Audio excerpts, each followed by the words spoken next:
আপনাদের একটা প্রশ্ন ছিল কিভাবে মডেল নেম সহকারে স্টক আইটেম তৈরি করা যায়। আমি আপনাকে আইডিয়া দিয়ে দিচ্ছি, আপনারা নিজেরা তৈরি করবেন।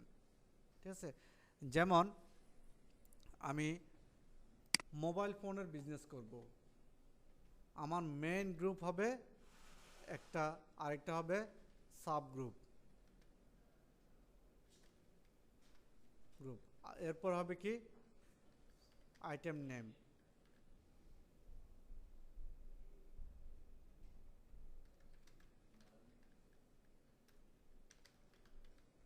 Item name and model name, এবং সে আইটেম নেমটা ইউনিটটা কি হবে, ইউনিট কি পিস না কেজি।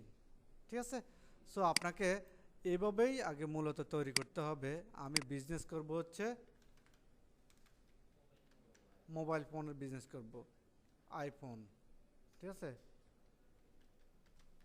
আইফোন, আইফোনের কয়টা আইফোন রাখবেন বলেন তো, মনে করেন যে আপনার এই কয়টা ব্র্যান্ডে রাখবেন। ঠিক আছে, এখন আসেন আইফোন মডেল নাম্বার বলেন, মনে করেন যে আইফোন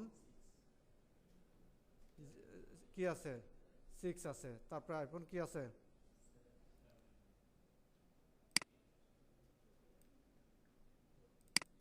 মনে করেন যে আইফোন 7, তারপর কত 8, 9, 10। যদি আরও কোনো মডেল নাম্বারের স্পেসিফিকেশন আরও যেভাবে থাকে আপনি সেটা লিখতে পারেন। কথা ক্লিয়ার? এটা হচ্ছে মূলত আইফোনের গেল। তাহলে মূল বিজনেস কি আপনার মোবাইল। যদি বলা হয় যে কোন ব্র্যান্ডের মোবাইল, আইফোন, তাহলে আইফোনের আন্ডারে এটা সাব গ্রুপ থাকবে, তার আন্ডারেই এখানে এটা থাকবে। কথা ক্লিয়ার? জি বলেন। এই পর্যায়ে আমাকে যেটা করতে হবে আইটেম নেম, মডেল নেম। ঠিক আছে, আপনি পাশে কথাটা লিখে দিতে পারেন, মডেল কি আছে, তাই না? মডেল এখানে অবশ্যই একটা ইয়া থাকবে, এরকম কথাটা এভাবে লিখে দিতে পারেন, মডেল 6, 7, 8, 9 এরকম লিখে দিতে পারেন। এগুলো প্রত্যেকটা যদি কোনো সেট হিসেবে আপনি লেখেন সেট হিসেবে লিখতে পারেন, পিস যদি লেখেন পিস হিসেবে লিখতে পারেন। প্রত্যেকটা ইউনিটকে আপনার সেপারেট করতে হবে। এটা হচ্ছে একটা আইটেমগুলো। মোবাইলের মধ্যে অন্য ব্র্যান্ডও তো আপনি কিনতে পারেন, তাই না? ওকে, মনে করেন স্যামসাং বা নোকিয়া, নোকিয়া ব্র্যান্ডের কি আছে, নোকিয়া মনে করেন যে M1, মানে মডেল 1। ঠিক আছে, অসুবিধা নাই তো? ওকে, মডেল 1, 2, 3, তিনটা মডেল, এগুলো কি আকারে, পিস আকারে।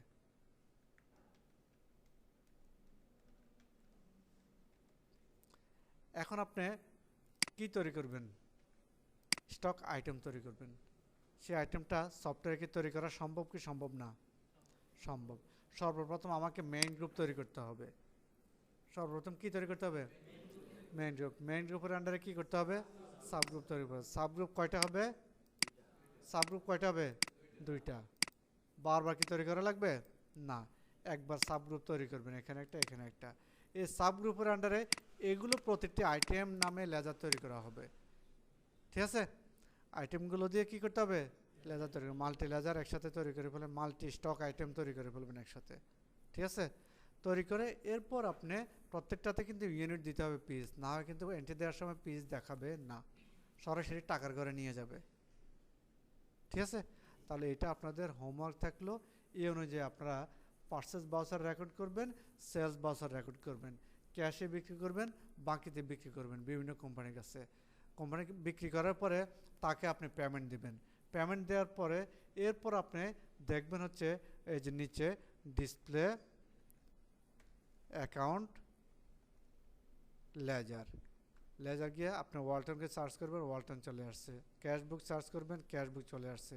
তারপর হচ্ছে আইবিবিএল সার্চ করবেন, আইবিবিএল চলে আসছে। ঠিক আছে, এই জিনিসগুলো দেখতে পারবেন। এছাড়া এখন আপনার যে হিসাব হচ্ছে, আচ্ছা আমি যা মালামাল কিনছি এই মালামালগুলো কোথায় আছে, আমি স্টকটা দেখতে চাই, আমার কত পিস মালামাল আছে সেই মালামালগুলো আমি দেখতে চাই। দেখাবো? ওকে, আমি কিন্তু অন্য কারো ক্লাস নিচ্ছি না, শুধু আপনাদের ক্লাসে নিচ্ছি। কথা বলছেন? ওকে, এখন যদি মনোযোগ দেন তাহলে দেখাতে পারি। এ পর্যায়ে আমি স্টকের হিসাবটা দেখতে চাই। আমি দেখতে চাইলে রিপোর্টে যেতে হবে। কোনো জিনিস দেখতে চাই রিপোর্ট দেখতে চাইলে রিপোর্টে যেতে হবে। নিচে রিপোর্টের পার্টের মধ্যে ব্যালেন্স শিট আছে, তারপর হচ্ছে প্রফিট অ্যান্ড লস অ্যাকাউন্ট আছে, স্টক সামারিও আছে। স্টকের সরাসরি সামারি আকারে দেখাই দিবে। আমি এটাতে ক্লিক করলাম, আমাকে সরাসরি দেখাই দিচ্ছে ক্লথ, হোম অ্যাপ্লায়েন্স, মোবাইল। ঠিক আছে, তিনটি পার্টে আমাকে দেখাচ্ছে। ওকে, এখন এখানে মেইন গ্রুপ দেখাচ্ছে তিনটা। এখন এই যে ওনার চাওয়া তো শেষ নেই, উনি চাচ্ছে যে আমি আইটেম সহ দেখতে চাই। ঠিক আছে, আইটেম সহ যদি দেখতে চাই, ডান পাশে উপরে কর্নারে অবশ্যই ডিটেল শব্দটা আছে। দেখেন তো ডিটেল দেখাচ্ছে কি না। এখানে যদি নাও থাকে কনফিগার হলেও থাকবে, বলছি না, যখন যেখানে দরকার ওইখানে সেটিংস করে নেন। ওকে, এখানে আপনি ডিটেল করে দেন। আর রে কি দেখায়, হ্যাঁ কি দেখায় এগুলো, হ্যাঁ মনের আশা পূরণ হয়েছে। এই পরিমাণ মালামাল আপনার ক্লোজিং স্টক রয়ে গেছে, আপনার গোডাউনের ভিতরে মালামাল আছে, কেউ এক পিস মাল চুরি করে নিয়ে যাবে সুযোগ নেই। আপনাকে বলতে চাই আছে, এটাই আছে এখন। ঠিক আছে, এখন আপনি দেখতে চাচ্ছেন কয় পিস মালামাল আমার আগের ছিল, কয়েক পিস মালামাল আমি কিনেছি, কয় পিস মালামাল আমি বিক্রি করেছি, এবং কত পিস মালামাল আমার এখন রয়েছে। হে বাবা, তোমার দরবারে আমি সেটা চাই, আমাকে এনে দাও। এখন বাবার দরবার সেটা আপনাকে, তারা এতটুকু আপনার চাহিদা অনুযায়ী মার্কেটে তারা টিকে থাকতে হলে দেখতেছে না কাস্টমারের চাহিদা আমাকে ফুলফিল করতেই হবে। এই জন্যই সে 1988 সাল থেকে এখন পর্যন্ত দৌড়ের উপরে থেকে এখনও টিকে আছে। কথা বুঝছেন, এখনও সে টিকে আছে। আপনার ব্যবহার শুধু করেন, সে আপনাকে খুব সহজেই রিপোর্টটা এনে দিচ্ছে। কত চমৎকার। জাস্ট এই পর্যায়ে আপনার মনের চাওয়াটা পূরণ করার জন্য দরবারে যান, একটু সেটিংসে যান, গিয়ে বাবার দরবারকে বলেন যে কোয়ান্টিটি, রেট, ভ্যালু তিনটেই দেখাও। ওকে, ওপেনিং ব্যালেন্স তুমি আমাকে দেখাবা, হ্যাঁ দেখাও, ইয়েস করে দেন। সো গুডস ইনওয়ার্ড, যত মালামাল ইন হয়েছে, কখনো গিফট করে পেতে পারেন, পার্সেস করে পেতে পারেন। এই জন্য সে ওয়ার্ডটা ইউজ করছে গুডস ইনওয়ার্ড। যত মালামাল আসছে আমার স্টকে সব মালামাল দেখাবে। কখনো তো পার্সেস রিটার্নও আসতে পারে। ওকে, তাহলে এখানে সেলস রিটার্ন আসতে পারে। ওকে, শো গুডস আউটওয়ার্ড, সব যত মালামাল চলে গেছে, মাল বিভিন্ন কারণে চলে যায়, বিক্রি করলে মাল চলে যায়, আবার কাউকে গিফট দিলেও কিন্তু মাল চলে যায়, তাই না? নষ্ট হয়ে গেলে তো মাল চলে যায়, তো আপনাকে মাল তো বের করতে হবে। তো যত মালামাল চলে গেছে সব আউটওয়ার্ডের রিপোর্ট আমাকে দাও। পরিশেষে সব মালামাল যোগ বিয়োগ করার পর আমাকে কি দাও, ব্যালেন্স এনে দাও। ওকে, আপাতত এন্টার চাপ দিয়ে, ওকে এন্টার চাপ দিয়ে দেব। এখানে কি দেখাচ্ছে, শুধু ক্লোজিং স্টক। এখন দেখেন বাকি আপনি ওপেনিং চাইছেন, এন্টার চাপ দিলেন, ওরে বাবারে কি চলে আসছে, ওপেনিং স্টক চলে আসছে, কোয়ান্টিটি, রেট, ভ্যালু, ইনওয়ার্ড কত মালামাল কিনেছেন দেখেন তো, টোটাল কত পিস মালামাল কিনছেন। আমি যে তাকে আমি গ্রুপের নাম তৈরি করার সময় বলছি যে তুমি আমাকে টোটাল কাউন্ট করে যোগ করে দিবা, বলেছিলাম। এই জন্য বলে দেওয়াতে সে করছে কি 400, 500, 200, টোটাল কত হয় 1100। এই জন্য সে 1100 পিস দেখাচ্ছে। কথা ক্লিয়ার? যদি ওই জায়গায় তাকে বলতাম যে না তুমি টোটাল করে এখানে দেখাইও না, তাহলে সে দেখাতো না। এনিওয়ে, কত টাকা রেটই কিনেছি, টোটাল কত টাকা ভ্যালু, এগুলো হচ্ছে ইনওয়ার্ড। আউটওয়ার্ড এই পর্যন্ত একটা মালামাল আমরা বের করি নাই, বিক্রি করি নাই, রাইট?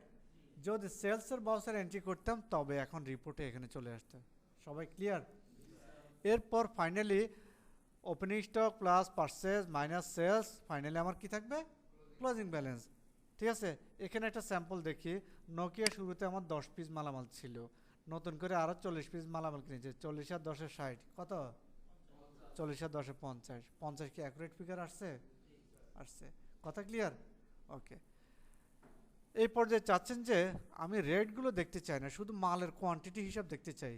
এত ঘর মানে যখন অনেক সময় এমন হয় আপনি ফিজিক্যালি কাউন্ট করতে যাবেন, আপনি এর মধ্যে রেট দেখতে চাচ্ছেন, শুধু পিস মিলাতে চাচ্ছেন, তাহলে দরবারকে বলেন, দরবারে গিয়ে কনফিগারে গিয়ে কী করবেন যে রেট দেখানোর দরকার নাই, টোটাল অ্যামাউন্ট দেখার দরকার নেই, শুধু পিসের হিসাব আমাকে এনে দাও।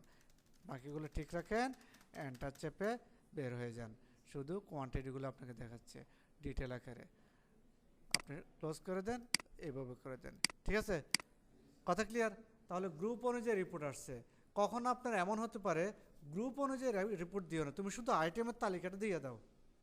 তাহলে ডান পাশে দেখেন আইটেম ওয়াইজ, জাস্ট আইটেমে ক্লিক করেন, এখন আর গ্রুপ দেখাচ্ছে না।